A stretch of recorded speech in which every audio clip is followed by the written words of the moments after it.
Yo, Mike, check 1, 2, and 2 is definitely going down in a major way, man. Y'all know we do it, man. It's the one and only the kid they call XP, man. Now, look, we've been watching this show, Tyler Perry. You can't go wrong with Tyler Perry. But this show, If Loving You Is Wrong. Now, the song says If Loving You Is Wrong, I don't want to be right. And that ain't no more truer than it is with them words. But we gearing up for season. Look at she already laughing. That's how I know it's going to be a good interview. We already going in. Yeah, we going in. If Loving You Is Wrong. Yes, If Loving You Is Wrong yes, premieres right. Tuesday, March, what's that, 21st, 9 o'clock 21st. on OWN. Mm-hmm. That's what's up. We got Miss April Parker Jones on the line. How you doing this morning? Oh, doing wonderful. So glad to hear your voice, and thank you so much for having me this morning. It is an honor and a pleasure, good sir. That's what's up. Sound like we got Joel on the line, too. Oh, yeah. It's always good to tune in and hear that beautiful voice of April Parker. There's my sugar. Can you believe he's really my sugar? Not on the show, but in real life, that's my baby. Hey, sweetheart. Oh, wow. So that's my man. Get that too. So let's go and get this question out of the way. So how is it, working on set, when you have such a close relationship outside of work? Well, Joel, do you want to answer that question first, dear? No, baby, you go. You answer first, and I'll take the second. My mom would smack the face out of my mouth if I answered this question. Okay. How is it working, being such good friends offset and the relationship that we have off screen, and then coming on to the set, and we have such a tumultuous hate relationship on the screen? It's work. It's what we do as artists. It just makes us stronger actors, and it gives us a lot of room to play, to grow, and to evolve. I find it a pleasure to work with Joel Rush. I think he's amazingly talented and beautiful, and I love what he brings to the role. It helps to elevate me as an artist, and if he try to sting me again with a stun gun, it's gonna be a problem. That's all I got to say about that. You don't want no problems with me. No, sir. No, sir. So if you ever got to get mad at him on set as part of the show, you just think about that time you asked him to take the trash out and he didn't. Y'all see, it's all good. That's what we do. That's what we get paid to do, and it's a joy. That's what's up. Yeah, so let's talk about your. Go ahead. I was going to say, just to piggyback on April, I think our off-screen friendships have allowed us to be more vulnerable with each other on screen, and really, this year we just wrapped this last 18 episodes, and just watching people's chemistry on screen, the trust level that we've gained over these last 4 years with each other, and we know we can push the envelope a little bit more. We know we're not going to let each other fall, and I think it's really allowed people a lot more freedom in their acting. Absolutely. Yeah, I like that. We trust each other. Yeah. Yeah, it definitely comes across when we watch the show. We kind of feel like, the cast is more family than just a work ethic. I've seen a lot of movies, been on movie sets, and I've seen a lot of TV shows, but, this show kind of feels like everybody's, like, real cool with each other off set. So, and it definitely shows when you watch it that y'all put your all into what you do. So, Miss April, Can we talk about your character a little bit? You play a single mother. If you talk about that a little bit. Yeah, absolutely. I play Natalie Henning on the show. I'm a single mother of 4 kids. She has those 4 kids by 3 different men, and she's just in the midst of trying to balance her work life, her love life, and then of course her life as just a woman who wants to evolve, who's longing to evolve, but has her own insecurities and issues. I love playing Natalie. I feel like Natalie is so relatable to so many women that I know in my personal life, and just so many women who watch the show. It's so funny living out here in Atlanta. I get to come across so many people who watch the show, and so when I'm out, just kind of running errands, going shopping, people will stop me. Oftentimes, women will stop me and go, "Gosh, you remind me so much of me as a mom, or your storyline with Joey, your oldest son, and that dynamic of trying to still raise a boy who's now a man but still has boyish tendencies. I can relate to that so much. So that gives me a lot of joy and appreciation to know that Natalie resonates so much with so many women.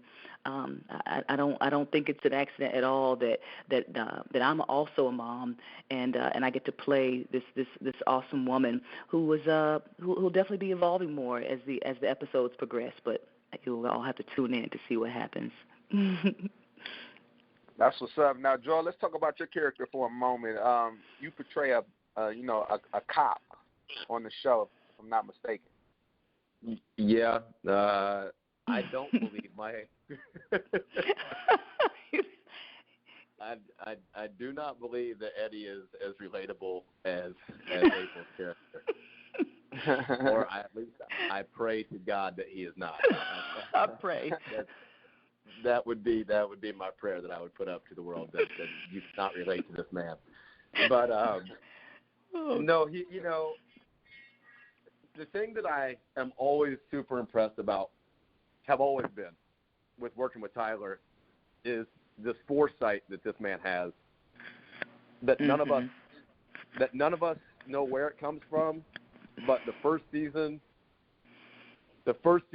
all Ray Rice and Greg Hardy and all this domestic violence stuff was going on. It was everywhere. Every time that we turned on our TV, we were seeing NFL players, and it was this huge thing, and everybody wanted to rally around women and tell them that they have a voice, and that if they're going through these struggles, that they don't have to, there's support out there.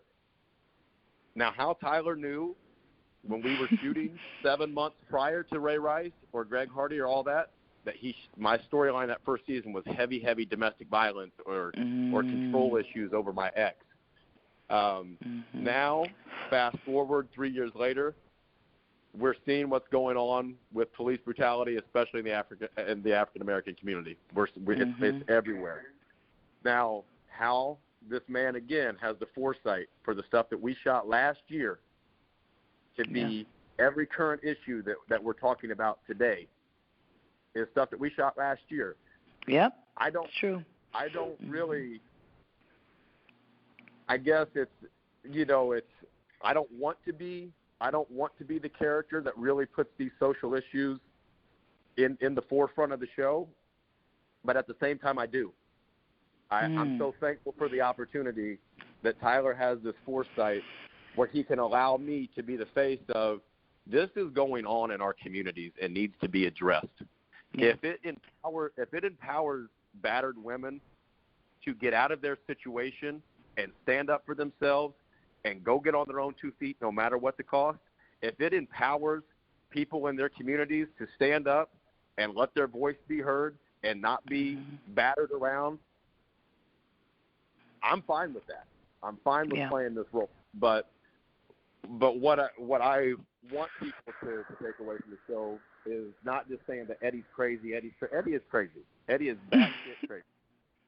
But there's more underneath that. There's more underneath what he's trying to do, how he's trying to use our show to shed light on real social issues that we all need to really start talking about. I'm very proud of that. Yeah, and I have to say, piggybacking, like Joel said, you're absolutely right, Joel. I feel the same way. I know that the show is driven by a lot of drama and deceit and affairs, but it is so awesomely interesting how Tyler is able to weave in those social issues, and I just pray that people don't miss the message. I know for my character, there's a lot of messages just about gun control and guns in the community, and senseless murders not only by police but the senseless murders that black people impart upon each other. There's a monologue that Natalie goes on in about we got to stop protesting when just the police shoot our young black boys. What about when we shoot each other? And I love how he's able to remind us of those relevant issues. So yeah, it's I hope that it's important for the audience to not miss those messages too. Most definitely. I want to go back to Joel for just a second because it says that you're an ambassador for Atlanta's Citizen Review Board in support of public hotline to report unfair practices in law enforcement.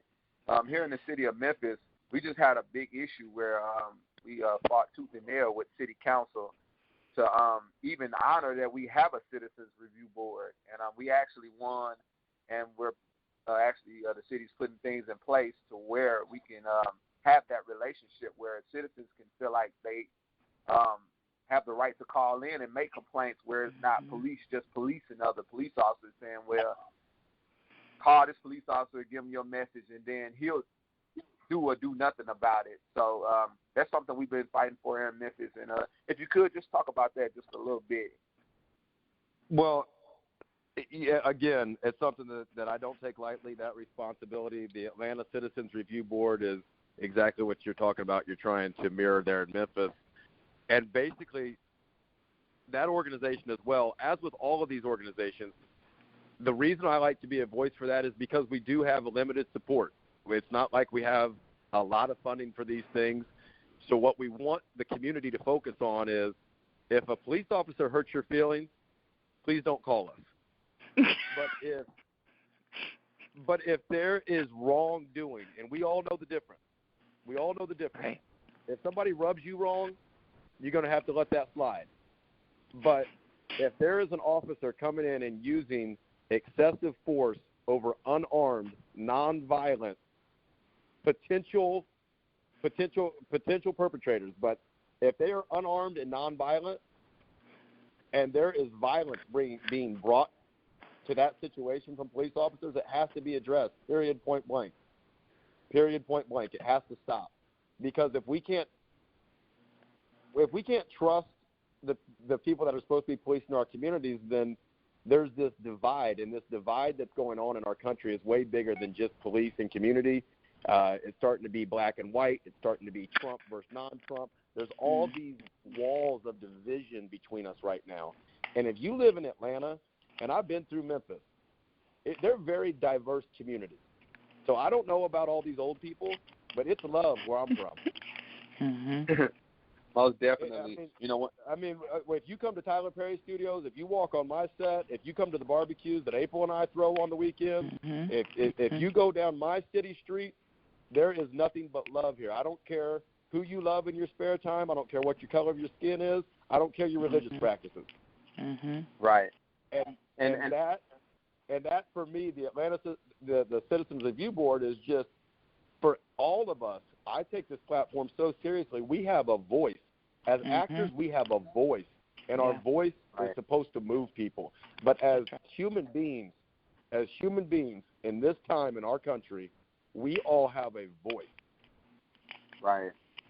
And that's one thing I fight for on a daily is keeping the arts in school. One thing that kept me out the streets, that kept me out of trouble, was the fact that I can in school I can do radio. If I wanted to pick up a camera in school, I had that option, and it made me grow a love for this. And so when I got home, I wanted to practice music. I wanted to learn how to edit films. I wanted to learn how to do radio shows, and that turned into such a great passion that I was like, I ain't going out in the streets. This is what I want to do. And when it comes to cutting funding, the arts is something that they cut off the rip. And I always tell people, they call Atlanta the new Hollywood. But one thing I really love about Atlanta is that you can walk on set with your resume, as opposed to somewhere where I'm at, we don't have those options right in front of our face. And so how is it, working with Tyler Perry? How has it took your career to the next level? Well, I guess I'll go first. For me, and I love talking about my experience working with Tyler Perry, because prior to working on the Tyler Perry Studios, all of my work was in Los Angeles, in Hollywood.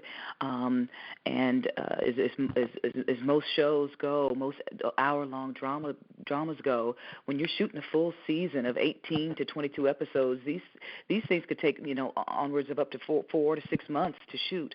We're done in a month's time, and to me, coming out of an experience of such a fast-paced environment, it makes me tired, but it more importantly makes me a stronger actress. I feel like that my muscle is stronger when it comes to learning lines, retaining lines, knowing my intent for these characters, and I just feel like it's an actor's boot camp for me.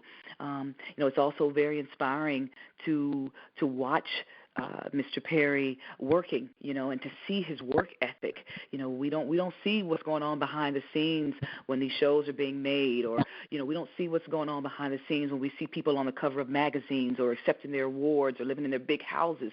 We don't know the work that goes into that success, and I get to see how dedicated and committed this man is to his craft, all the people that he is allowing to be employed in the city of Atlanta, and it's just extremely inspiring to me. I'm so grateful for this opportunity, and hopefully more artists and more people who have a vision and a dream will follow along in the footsteps of Tyler Perry and start creating more opportunities for artists, so that we don't have to just go to L.A. We can go to Memphis, we can go to Atlanta, we can go to Louisiana and as artists and work everywhere around the globe, and so it's been really great to see the evolution of the arts in the South.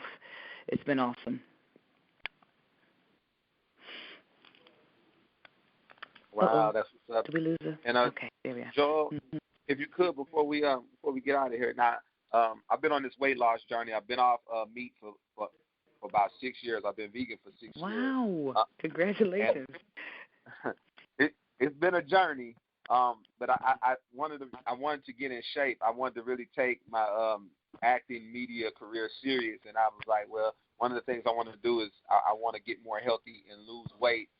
So when I'm out here, sometimes doing media, you have to stand up for hours at these events, and I want to try to get in shape and present a presentable image to try to further my career, and for health reasons, because I was having some health issues too. So I decided to get off meat, and before I knew it, I just fell in love with losing the weight and finding unique ways to eat healthy. If you could, I know you do. If you could give some your advice and tips on how to get in shape. Man, I'll give you tips quick. What you just said just inspired me so much, because especially, it's still this first quarter of this year, and so many people ask me about their diet. Man, I saw this new diet. And my big thing that I always say to people, if it's just a quick tip, if you want to change your body weight, diet. If you want to change your life, work out. And why that happens is because if you get on that diet, all you're thinking about is, man, at the end of this 6 weeks, I'm gonna grab that damn ice cream and I'm gonna show it who's boss, right? Like you're gonna get to these 6 weeks, and then you're gonna put all that weight back on. But if you start working out, it's the same thing. When you said it's a journey, isn't our spiritual walk with Christ a journey? Isn't our physical health a journey? Isn't what getting up and doing the right thing, isn't that a journey? Everything we do in our life is a journey. None of us are perfect. We're all imperfect. We're all going to make mistakes. We're all going to have to get humble at the feet of the cross. We're all going to have to go into a gym and do things that we do not feel like doing that morning at 6 a.m. But once you start doing those things, once you cut out the red meat, what happens? Your body doesn't want it anymore, right? So once you start training, and once you start feeling good about your body, the people that are on those diets, the diet goes away, and now you're back to your old routine. But if you start putting your body, if you get sore and then wake up the next day and do it again even though you don't want to, and then you work through that, once you start seeing the physical change in your body, you don't want to grab that cheeseburger after a great workout. You don't want to go eat ice cream after a great – man, I just worked my ass off. I'm gonna do a protein shake. I want one piece of chicken, a complex carb and some green beans. I want meal control. I want portion control. I want to. Mm-hmm. Those are things that you automatically start doing because you put the work in. Yeah. But anybody that's looking for a quick fix, anybody, it's the same thing. People ask April and I, how can I be an actor? Put in the work. Put in the work. How can I have my own radio station? How can I do it? Put in the work. Put in the work. Put in the work. Yeah. That's what's up, man. That's it. That's what's up, man. I want to encourage the fans out there real quick before we get off the line, man. Tuesday, March the 21st on OWN Network. Let's make this record-breaking numbers again. Tyler Perry employs a lot of people. He does some great things for the community. He's one that is selfless. He gives back. And I want to thank you guys for taking time out your busy schedule to sit down and talk with me. Fans, they always ask me about getting the inside because a lot of people that reach out to me do want to take acting as a professional career. And, a lot of times people have to pay for this information. So I really appreciate y'all taking time to share some of y'all success stories. And I know this is going to touch the people out there. So, again, y'all, Tuesday, March 21st, OWN Network. It's at 9 p.m. Eastern Time. We on that Central Time. So, y'all know how to do it, man. Turn in the OWN. Let's make history numbers when this show premieres.